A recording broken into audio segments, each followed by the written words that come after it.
Good afternoon sa ating lahat. Bago po tayo mag-start, tayo po muna ay manalangin. Panginoon, salamat po sa gabing ito. Salamat po sa pag-iingat at pangungunan mo, Panginoon. Dalangin ko po na kayo po ang manguna sa akin. Tago mo po ako sa inyong banal na likuran, Panginoon. Naway ang iyong presensya ang makita sa aking pagbabahagi ng iyong banal na salita, Panginoon. At may apply namin sa aming mga buhay sa araw-araw. Salamat po sa pangalan ni Jesus. Amen. Ngayon, ang title po ng ating pag-aaralan ay Do You Mind Your Mind? Mind. Ayan. Ang tema ng ating pag-aaralan ay ano ba dapat ang iniisip ng isang Kristiyano? Ayan, na matatagpuan natin sa Colossus 3 verse 2. Ang mga bagay na panlangit ang isaisip ninyo, hindi ang mga bagay na panlupa. Ayan, may tatlo akong tanong. Minsan ba, naisip ba natin na kung ano ang dapat isipin na ating isip?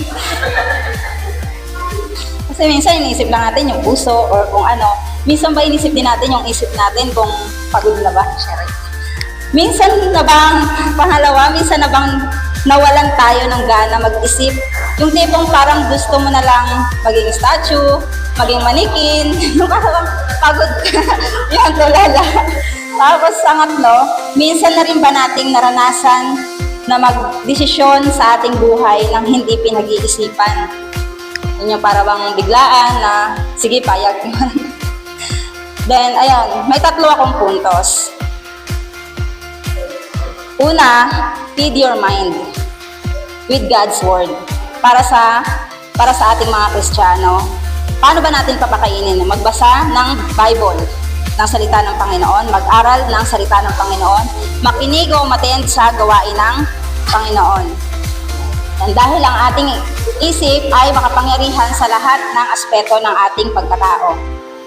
Kung gutom sa salita ng Diyos ang ating utak at isip, kung ano-anong negatibo ang tumitira o naisip natin gawin sa ating isipan, andyan ang panalait minsan sa kapwa, pagmumura o mas worse na, yung pag may mga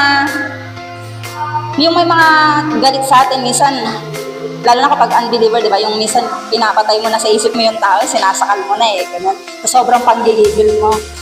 Pero kung pag-aaralan natin yung salita ng Panginoon, andun yung conviction ng Panginoon na wag. Yung parang hindi mo siya, pero mararamdaman mo yung na kinokontrol ka ng Holy Spirit. Then, yon. Pero kung may laman at busog sa salita ng Diyos, ay mag-iisip ng naayon sa kalooban din ng Diyos. Then, pangalawa, free your mind from distraction. Yon. Of thoughts. Mas madalas na distracted ang mind kapag walang lack of focus or goal na pinagplanuhan. Ayaw ng Panginoon, lalo na kung kaharap natin siya, ay distracted ang isip natin sa ibang bagay. Kagaya ng pag Sunday service, ganyan, di ba? Kung wala tayong focus sa Panginoon na dapat itong oras na to, ilalaan ko yung isip at puso ko sa Panginoon lang. Pero kung wala yung focus natin sa Panginoon, lilipad yung isip natin nasa labas o kung ano yung ginagawa natin, at dapat nag-ano ako ngayon. Ano kayang latest ngayon? Yung mga ganong kaisipan. Siyempre, maano kaya kasi na naranasan ko. Then, pangatlo, focus your mind on the spiritual things, heavenly things. Ilaan natin ang ating kaisipan sa mga spiritual na bagay kaysa mag-isip ng problema. Ilaan natin ang ating isip sa langit, hindi sa makamundong gawain. Kasi, pansin nyo ba, na kapag hindi natin naaalala yung mga makalangit na kaisipan, ay kung ano-ano yung nasa isip, yun nga, yung mga negatibo, lalo na kapag tayo ay nasa mabigat na ating struggle, o kaya kapag may mga nangaaway, mga ganyan, yun, sa mga mabigat na struggle. Minsan, kapag hindi natin iniisip na walang laman yung isip natin, hindi natin pinakain ng salita ng Panginoon. Hindi natin may isip na andiyan ka pala, Lord, diba?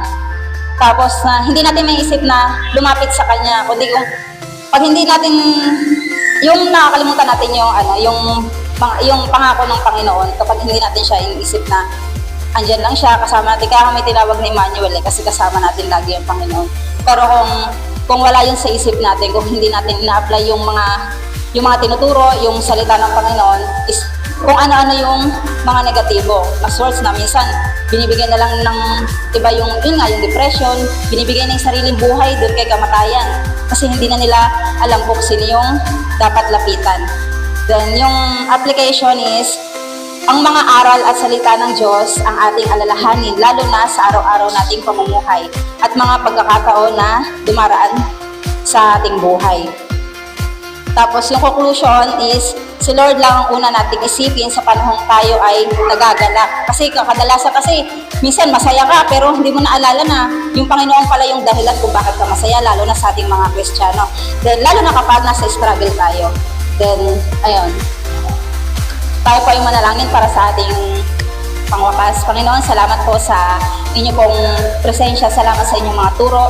Salamat, Panginoon, sa pagpapaalala na lagi ka pong nariyan sa aming buhay, Panginoon. Dalangin po namin na lagi mo po kaming paalalahanan na lalo na po sa tuwing kami po ay nasa mabigat na sitwasyon, Panginoon, na ikaw ay kasama namin, Panginoon. Salamat po sa inyo po namin pagkakaloob ang lahat at pagkakatiwala sa pangalan ng Jesus. Amen.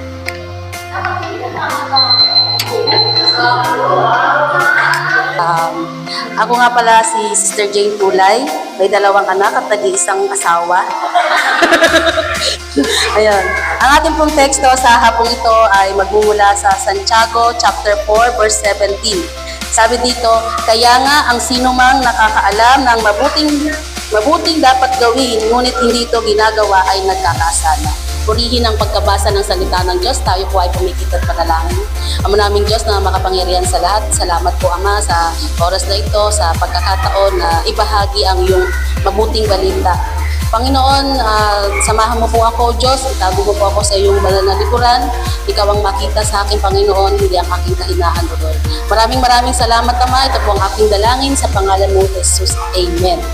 So, ayan. Ang ating pong title sa hapong ito, ang kaalaman ay may pananagutan. So ang layunin po natin upang ipaalam sa tagapakinig na hindi sapat ang kaalaman, kundi ito ay nakikita sa ating buhay. So marami po ang nakikinig, marami ang nagbabasa ng salita ng Diyos. Pero ang tanong, ginagawa ba natin ang tama? So dito po sa talatang ito, makikita natin na ang kaalaman ay may pananagutan. Sabi po ni Santiago, ang hindi paggawa ng alam mong tama ay kasalanan. So, kaya naman po bilang mananampalataya na nakakilala na sa Panginoon, tayo ay, ang unang puntos ko po, may pagkilos. Sabi po sa Santiago chapter 1 verse 22, huwag kayong maging tagapakinig lamang, kundi maging tagatupad din ng salita. So dito po, hindi sapat na may alam lang tayo, may alam, dapat ito ay ginagawa, ito ay nakikita sa atin. No? Huwag po tayong nakinig lang, nakaupo sa loob ng simbahan. Dapat pinapractice natin sa ating buhay yung ating natutunan, yung ating nalaman. Amen. Pangalawa, bilang mananampalataya na nakakilala na sa Panginoon, dapat mayroon tayong pagtanggap, mayroon tayong posisyon. No, tanggapin natin yung tawag sa atin. Tayuan natin yung ating nalalaman. Amen. Sabi po sa John chapter 13 verse 20, ang sino mang tumatanggap sa akin ay tumatanggap sa nagsugo sa akin. Nang tanggapin po natin si Jesus Christ, tinanggap din po natin ang kalooban ng Ama. Amen. Hindi lang tayo tinawag para maligtas, kundi tinawag din tayo para maging kinatawan niya dito sa mundong ito. Tama po ba? Kaya ang pagtanggap po sa katotohanan ay pagtanggap din ng responsibilidad sa kaalaman. Amen. At pangatlong puntos ko po, may pananampalataya. Dapat meron po tayong pananampalataya. Dahil ang sabi po sa Roma chapter 1 verse 17, ang matuwid ay mabubuhay sa pamamagitan ng pananampalataya. Ang paggawa po ng tama ay hindi lang dahil sa takot, kundi tayo ay mayroong tiwala sa Diyos. Amen. Kaya bakit po tayo gumagawa ng tama? Dahil mayroon tayong tiwala sa Diyos. Tama po ba? Kaya kahit walang nakakakita, gawin mo pa rin yung tama. Dahil meron po tayong pananampalataya. Amen. Ang ating application, ang paggawa ng tama ay pagsunod sa Diyos. Kahit walang pumapalakpak, kahit ikaw lang yung gumagawa, ayan po ay pagsunod sa Diyos. Amen. So to God be all the glory po. Yun lamang. Pinaiksi ko na po yung aking sermon. Baka sumobra na naman ako. Ang ating declaration of faith, hindi ako mananatiling tahimik dahil ang katotohanan na aking nalaman ay responsibilidad kong ibahagi. Ang conclusion ko, ang kaalaman ay regalo, pero ito rin ay pananagutan. Huwag tayong manatiling tahimik lang, gawin natin ang mabuti, tanggapin ang tawag ng Panginoon at magtiwala sa Diyos. Amen. Sige po, tayo po ay pumikit at manalangin. O Diyos naming banal, salamat po Ama sa oras na ito, sa natapos na aming gawain, O God. Salamat po Panginoon sa kaalaman, O Diyos, na pinaalala mo sa amin, O God, na hindi sapat na may alam lang kami, Panginoon, kundi ito po ay may pananagutan, O Lord God. Panginoon, tulungan mo po ako na higit pang lumalim, O God, at maibahagi ang nalalaman ko, O Diyos, sa iba. Salamat po, O God. Ito po ang aking dalangin sa pangalan ni Jesus. Amen. Alang gabi po sa bawat isa. Titignan mo po. Ayan, salamat sa Panginoon na muli niya akong ginamit. Ayan, ang ating po pag-aaralan ay ito babanggating ko yung verse sa Kawikaan 4 verse 23. Ang puso mo'y ingatan, mabuti at alagaan, pagkat iyan ang siyang bukal ng buhay mong tinataglay. Sige po, tayo manalangin. Aming Diyos, amang nasa langit, na makapangyarihan sa lahat, Diyos na mapagmahal, salamat po, Panginoon, sa buong maghapon na Lord na binigay mo sa amin, pinagkaloob mo, Lord, sa araw-araw, Panginoon. Salamat, Lord, at muli, Panginoon, tinayo mo ko sa iyong gawain, Lord. Tago mo lamang ako sa iyong makapangyarihan, presensya, at ikaw ang maitaas sa buhay ko, Panginoon. Lagay mo ako sa pinakamababa, at ikaw ang maitaas, Lord. Salamat, Panginoon, in Jesus' name. Amen. Ayan po, ang ating pong pag-aaralan ay ang ating pong title, ang pamagat ay pag-control sa, kung kay Jessica 3M's, sa akin 4M's. Para sa mas maka-Diyos na pamumuhay. Ano ba itong 4M's na to? Yan po. Ang topic po natin, paano natin madidisiplina ang ating sarili ayon sa 4M's at ayon din po sa salita ng Diyos. Sabi po di ba sa Kawikaan, or ingatan mo yung puso ng higit sa lahat pagkat ng siyang bukal na buhay. Ang puso po talaga natin ay dapat nating ingatan kasi dito magmumula ang lahat sa pag-iisip, pananalita, pagkilos, damdamin natin, kung paano natin mapipigilan. Kailangan nagmumula lagi sa puso at sa bawat araw po may bagong oportunidad po tayo para ayusin yung ating buhay sa ating pag-iisip.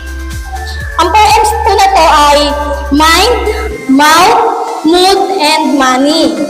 Kapag hindi natin to kontrolado, ang buhay natin ay magiging magulo. Pero kapag ito isinuko natin sa Diyos, magiging maayos at disiplinado at may direksyon.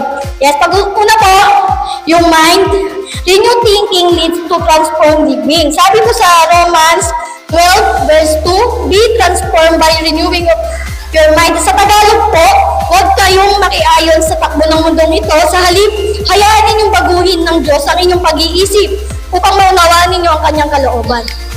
Ang ating pag-iisip talaga ay yan ang utak natin talaga yan ang pinaka-kalaban natin sa lahat. Sabi nga ni Jessica, di ba, kailangan makalangit lagi ang ating pag-iisip. Dito nag-uumpisa ang tamang desisyon o maling landas. Kaya dapat araw-araw natin i-renew ang ating isipan sa pamamagitan pa rin ng salita ng Diyos. Pagbabasa ng Biblia, diba? Pag-meditate. Yun din po, para sa akin din itong tinuturo ko na to kasi hindi ko rin ito ginagawa. Talaga, ang kulit ko daw yan tigas. Kaya sabi ni Lord, ayan, sige, para sa'yo yan. At ang mga negatibong kaisipan, kailangan natin ng daily discipline. Yun nga, pagbabasa ng Bible, tuloy natin ang ating isipan at palaging manalangin. Ito po ang pinakasentro. Ang ating panalangin dito tayo nakakunik kay Lord. At iwasan natin, ito rin, ang ginagamit ni Satan, ang pananood natin ng toxic media. Hindi masamang mag-cellphone, pero kapag nakakita talaga tayo ng mga negatibo na napanonood natin, di ba, may mga toxic din. talagang ang dami pong pasok sa isipan natin talaga. Kaya kailangan limitado lang ating pagsiselfon pag kailangan lang siguro. Tapos, pangalawa po, Mark, speak life and eat with wisdom. Pakainin natin, hindi lamang ang puro pagkain. Siguro pati nga pagkain, kailangan disiplinado tayo eh. Sa dila, nakasalalay ang buhay at kamatayan. Amen po ba? Hindi lang pagkain ang usapan dito, pati ang mga salita lumalabas sa ating mga bibig. Ang isang taong banal, marunong nang magpigil na ano sa ating mga bibig. Amen? Batayin natin ating bibig, huwag gamitin sa paninira sa kapwa. Gamitin natin sa paghahayag ng katotohanan. Kailangan natin ng disiplina. Wala sa pagkain, di ba? Kapag nasusobra tayo sa pagkain, syempre masama rin sa kalusugan.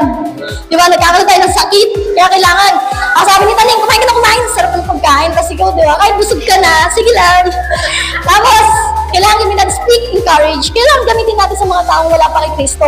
Ihag natin ang katotohanan, yung totoo talaga na yung galing kay Kristo talaga. Pangatlo, mood. Ito pinaka-ano rin eh, let God control your emotion. Ito ang pinaka-mahirap minsan, sarili ko, hindi ko talaga makontrol.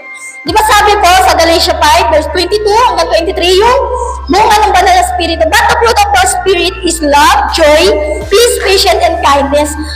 Ang mood natin hindi dapat nakabase sa feelings lang, kundi sa banal na spirito. Kailangan natin talaga sa banal na spirito talaga. Kaya kung pagod ka, o galit ka, lumapit agad tayo kay Lord. Magpasakop agad tayo sa kanyang presensya.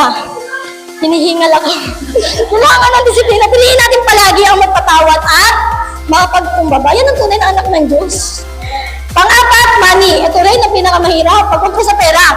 Pag may pera ka, masaya. Yun sa mga makamundo. Pero kahit walang pera, basta, di ba kanta yun? Buhay natin lagi masaya kahit wala namang pera. Basta kay Kristo tunay talaga kahit wala kang... Sabi, be a good steward, not slave to money. Kailangan maging mabuti tayong katiwala ng Diyos. Yung mga perang pinahawak niya sa atin, yung mga, di ba, pag-bless na talaga tayo. Sa buwan natin ginagamit ito. Kaya kung hindi kayo mapagkakatiwalaan, sabi sa Lucas 16, verse 11, kaya kung hindi kayo mapagkakatiwalaan sa mga kayamanan ng mundong ito, sino ang magtitiwala sa inyo ng tunay na kayamanan? Di ba? Kung sa maliit na halaga, hindi rin mapagkatiwalaan. Paano pa kaya sa bibigay nila ng malaking halaga? Pag binigsakan ka ng 1,000,000, baka di ka na umati sa susunod. Bumili ka na agad ng lupa't bahay. Dahil pang gagawin sa 1,000,000, di ba? Ang pera ay hindi masama. Pero kapag ito hindi natin iningatan, magiging dahilan to ng ating stress at kasalanan. Mag-budget tayo, mag-ipon, huwag mangutang kung di naman kailangan. Ito talaga yun eh. Nakangutang na ka lang. At higit sa lahat, mabigay para sa gawain ng Panginoon. Kailangan natin ang disiplina, mag-budget wisely, Lord. Thank you, Lord. I-apply natin sa ating buhay yung, sorry, Lord. Ayan, wala na talaga. Sarap sana eh, turo pati, pero wala, yun lang talaga kinaya natin. Sana yung mind natin, recap sana, mind rin natin ating kaisipan. Yung mouth natin, pigilan natin ng masama kung hindi naman maganda para sa kapwa, yung sasabihin natin. Manahimik na tayo para hindi tayo maging kasalanan. Diba? Gawin natin sa magpumuri. Yung mouth natin, ipasakap natin yung natin sa balance na dito. Yung money, magkatila tayo sa yaman na ganito sa mabuting bagay, lalo na sa pagbibigay sa ating Panginoon. Yung lamang, yung application lang, tanongin lang natin yung sarili natin. Ay, okay na. Okay Lord, walang prayer. Malayo ang pinagkaiba nung wala pa ako sa Panginoon dahil nung araw, bakit kaya ganun? Ang layo ng diferensya. Kasi ngayon sama-sama kami sa bahay, alam nyo naman, may nag-aaral. Pero bakit? Ang tanong ko, bakit ganito? Hindi kami nauubusan ng pagkain. Kung mayroon kami bibilhin, may pambili kami. Hindi kami nangungutang. Yan ang totoo sa buhay namin. Pagka dumating ang ilaw namin, katulad nung kababayad lang ni Jonah, 2,000. Tatawagin yung hingian natin ng tulong, yung para makabigay yung malagpas mo natin sa tulong pagsubok sa pagkain. Ganun din po.